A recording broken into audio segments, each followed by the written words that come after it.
Bonjour, c'est Nicolas. Dans cette nouvelle vidéo, je vais vous détailler le fonctionnement complet du dock d'OS X. Et quand je dis complet, c'est vraiment de A à Z. Donc, pour commencer, le dock est la zone située par défaut en bas de l'écran de votre Mac. Dans cette configuration, son extrémité gauche est constituée de l'icône Finder. Et à sa droite se trouve la corbeille. Ces deux icônes ne peuvent être supprimées, contrairement à toutes les autres.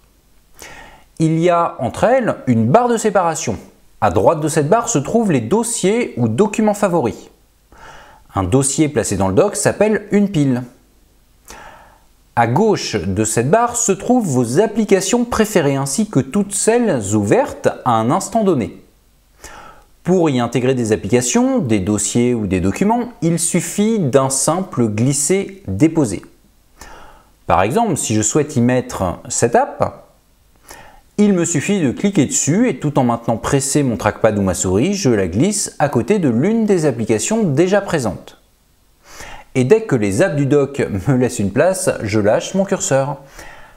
Même principe pour un dossier. Par exemple celui-ci. Ou juste avec un document. Maintenant, écoutez bien ce que je vais vous dire. Tout ce que vous mettrez dans le dock, donc application, dossier ou document, ne sera pas réellement dedans. Chacun de vos glissés-déposés va créer un raccourci dans ce dock. Donc j'insiste bien, les applications, les dossiers ou les documents que vous retrouverez dans le dock ne sont que des raccourcis. Mais j'y reviendrai dans quelques minutes. Par contre, que l'on soit bien clair, je parle de ce qui est directement dans le dock. Si je glisse une photo du dossier image de mon Finder dans la pile téléchargement, je ne mets pas cette photo dans le dock, mais dans la pile téléchargement. Donc dans le dossier téléchargement. En gros, mon cliché a été déplacé.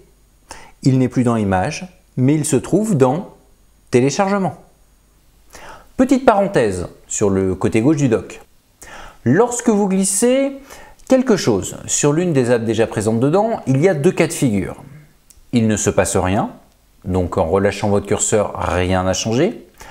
Ou l'app sur laquelle vous vous trouvez est grisée. Donc en relâchant votre curseur, il se passera une action. La plupart du temps, vous glisserez un document sur une application pour l'ouvrir avec. Très pratique, si ce n'est pas l'application par défaut, puisque cela vous évitera un clic droit sur le document, puis ouvrir avec. Et enfin, si l'app souhaitée n'est pas là, allez dans Autre pour la localiser. Mais je vous propose justement de rentrer un peu plus dans le détail concernant cette partie gauche du dock. Je vous ai dit qu'on y trouve les logiciels qui sont ouverts, ainsi que vos préférés, que ces derniers soient ouverts ou pas. Afin de vous prévenir qu'une application est ouverte, vous avez un symbole de présent juste en dessous de l'icône. Bien entendu, si vous ouvrez une app qui ne fait pas partie de vos préférés, elle apparaîtra dans le dock. Mais lorsque vous la quitterez, elle disparaîtra. Maintenant, une petite astuce pour y mettre un nouveau logiciel. Je vous ai montré qu'il suffisait pour cela de glisser, déposer une application qui ne s'y trouve pas encore. Mais si cette app, je vais prendre celle-ci pour exemple, ne fait pas partie de vos préférés et est ouverte, plutôt que de la quitter puis de la glisser-déposer dans le dock, il vous suffit de la bouger de place. À partir de là, OS X considère que vous ne souhaitez pas qu'elle s'enlève du dock. Donc lorsque vous la quitterez, elle restera présente. Maintenant, je vous propose d'aborder un peu plus en détail la partie droite. Donc comme je l'ai déjà dit, elle est dédiée aux dossiers préférés qui s'appelleront des piles et aux documents préférés. J'ai précisé tout à l'heure que le dock ne possédait que des raccourcis, jamais d'originaux. Et bien pour vous montrer l'importance de ce point, je vais reproduire devant vous l'erreur que font trop de nouveaux utilisateurs sur Mac. J'ai ce dossier dans lequel j'ai régulièrement besoin d'aller piocher des documents. Pour le mettre dans le dock, je vous ai montré qu'il suffisait de le glisser-déposer. Et bien maintenant qu'il y est, je vous le redis encore une fois, ce que vous voyez ici est juste un raccourci.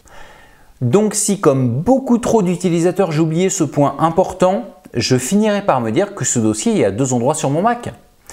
Dans mon dossier document, mais également dans mon doc. Donc je finirai par supprimer celui présent dans Documents. Et une fois que j'ai vidé la corbeille, en cliquant dessus, j'ai un point d'interrogation et rien ne se passe. Vous l'aurez compris, c'est malheureusement normal. La pile, donc dans le doc, est un raccourci qui pointe vers un original. Or cet original, je viens de l'effacer. Donc le raccourci pointe dorénavant vers, eh bien rien du tout. Donc j'ai perdu mon dossier, ce qui peut-être, vous en conviendrez, catastrophique suivant ce qu'il y a dedans. Donc je le redis encore une fois, ce ne sera jamais assez. Lorsque vous glissez quelque chose dans le doc, c'est forcément sous forme de raccourci qu'il s'y trouvera. L'application, le dossier ou le document n'auront pas bougé de place dans votre Finder. Gardez cela à l'esprit. Mais maintenant que l'on a vu comment remplir ce doc, il serait temps de voir comment le vider. Donc, je vous ai dit qu'à part l'icône du Finder et celle de la corbeille, tout le reste pouvait être supprimé. Eh bien, supprimons par exemple cette pile, puisque de toute façon, le dossier vers lequel elle pointe n'existe plus. Pour cela, je clique dessus et je l'écarte tout de suite de mon doc, en maintenant le bouton de mon trackpad ou de ma souris appuyée. Lorsque je suis à une certaine distance, j'ai le mot supprimer qui apparaît. Et je précise bien lorsque je suis à une certaine distance. Donc si je relâche mon trackpad en étant trop près, donc sans ce terme supprimer, il ne se passera rien. Par contre, si je le fais à bonne distance, ma pile est supprimée. Alors une petite précision sur cette action. Il y a quelques années, donc sur des systèmes plus anciens que celui que j'utilise dans cette vidéo, il n'y avait pas de terme supprimé, mais un petit nuage qui avait la même signification. Et il y a encore plus d'années, il n'y avait pas de distance de sécurité. Donc si vous utilisez un ancien Mac qui n'est pas à jour, il vous arrivera peut-être de supprimer par mégarde des icônes du doc. Il faudra donc les remettre.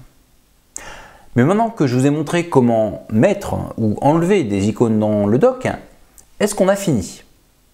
Eh bien pas du tout. Dans le doc de A à Z, je ne suis même pas la lettre M.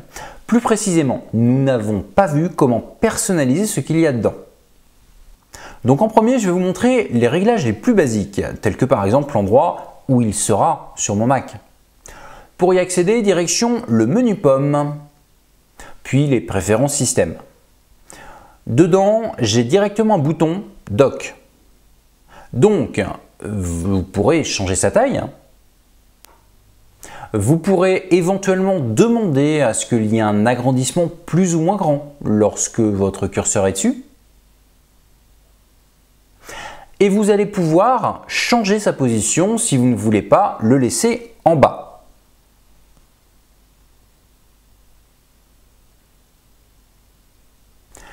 J'ai d'ailleurs une petite remarque purement personnelle à faire sur cette position.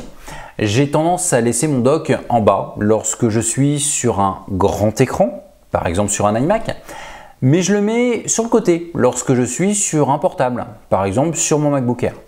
Les écrans des portables Apple étant en 16 neuvième ou en 16 dixième, je trouve beaucoup moins gênant de sacrifier sur un petit écran de ce type un peu de la largeur pour conserver toute la hauteur.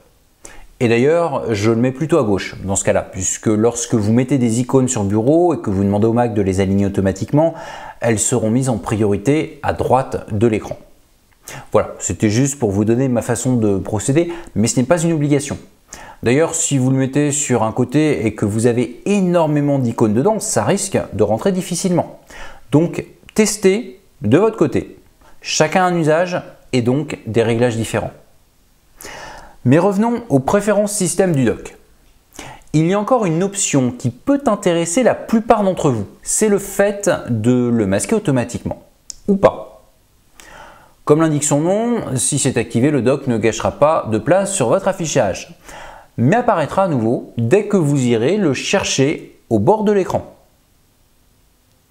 Pour les autres options, je vous laisse les découvrir par vous-même. Elles seront principalement visuelles.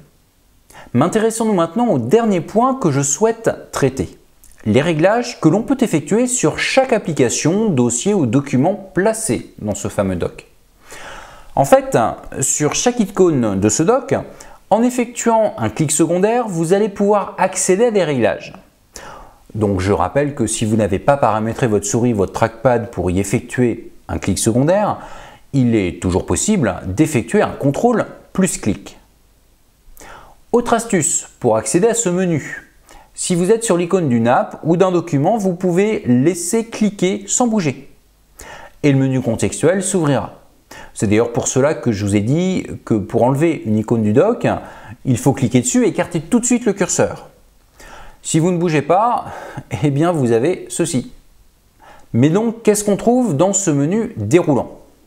Eh bien pour toutes les icônes, la possibilité de la supprimer du doc ou celle de localiser l'original sur un Mac. Je rappelle encore une fois que c'est juste un raccourci que vous voyez dans le doc. Donc si je veux savoir où est stocké ce document, j'effectue un clic secondaire puis afficher dans le Finder. Pour les apps et les documents, donc là je ne parle pas des piles. Il est également possible de demander un lancement dès l'ouverture de la session. Ou pas. Donc si vous avez des applications ou des fichiers qui se lancent tout seuls, à chaque fois que vous allumez votre Mac, ne cherchez plus. Il suffit de ne plus l'ouvrir avec la session si ça vous embête. J'ouvre une petite parenthèse pour vous dire qu'en allant dans les préférences système, rubrique utilisateurs et groupes, onglet ouverture, vous allez pouvoir visualiser tout ce qui doit se lancer au démarrage de votre session. Et vous pouvez également rajouter ou supprimer de nouvelles apps ou documents sans passer par le doc. Fin de la parenthèse. Je terminerai avec les logiciels en vous disant que vous pouvez également choisir sur quel bureau utiliser telle ou telle application. Si vous vous servez bien entendu de plusieurs bureaux. Pour en avoir plusieurs, il suffit de lancer Mission Control et de cliquer sur le plus pour en rajouter, ou la croix pour en supprimer. Autre chose intéressante à savoir, si vous avez plusieurs fenêtres d'ouvertes, je suis en train de le faire sur Safari pour vous le montrer.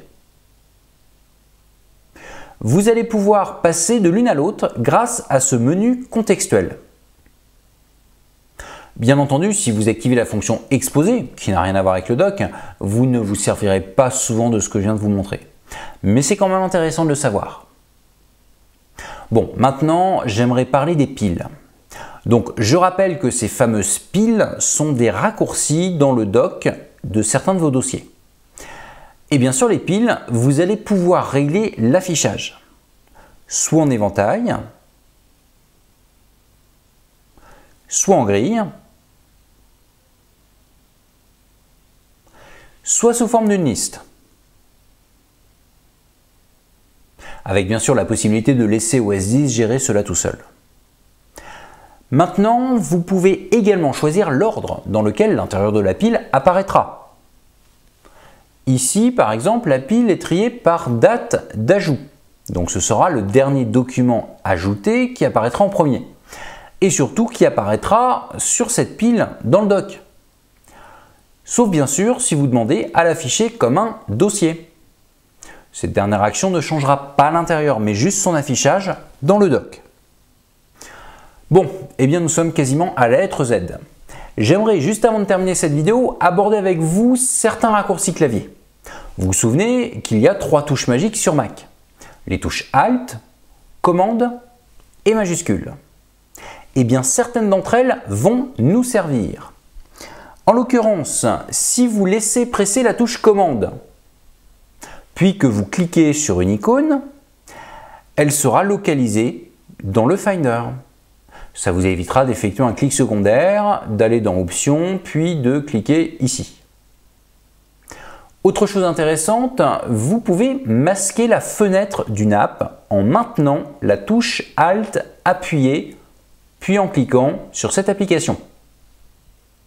Et à l'inverse, si vous pressez les touches Alt et Commande puis que vous cliquez sur l'une de vos applications ouvertes, cette app sera la seule à ne pas être masquée.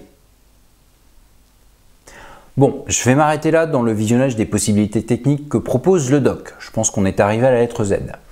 Mais j'aimerais quand même vous poser une question. Il sert à quoi le doc d'OS 10? Il serait peut-être temps de se le demander. Eh bien, il sert à gagner du temps, puisque comme je vous l'ai dit, il permet d'y placer les apps, les dossiers et les documents préférés. Donc je vais terminer cette vidéo par un plan d'action en 2 étapes, que je vous demande de suivre à la lettre. Étape 1, ne mettez dans le doc que ce qui vous sert souvent. Si vous vous rendez compte qu'un logiciel, qu'une pile ou qu'un document du doc n'est quasiment jamais utilisé, enlevez-le. D'autant plus que pour lancer des applications, vous avez également le Launchpad, qui est très pratique. Étape 2. Maintenant que vous avez une idée de la longueur de votre doc, il serait peut-être temps de le paramétrer. En bas, à gauche, à droite, est-ce qu'on l'agrandit? Ou au contraire, est-ce qu'on le réduit? Prenez votre temps, mais personnalisez-le. Une fois que vous aurez réalisé ces 2 étapes, je vous invite quelques jours plus tard à regarder à nouveau cette vidéo, en prenant en note les fonctions qui vous semblent les plus intéressantes. Ce qui ne veut pas dire qu'il faut oublier les autres. Mais dans tous les cas, je vous redirai une seule chose avant de vous quitter. Je pense que vous savez ce que je vais dire.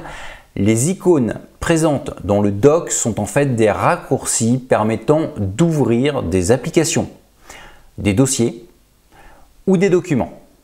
Mais elles ne correspondent en aucun cas aux originaux.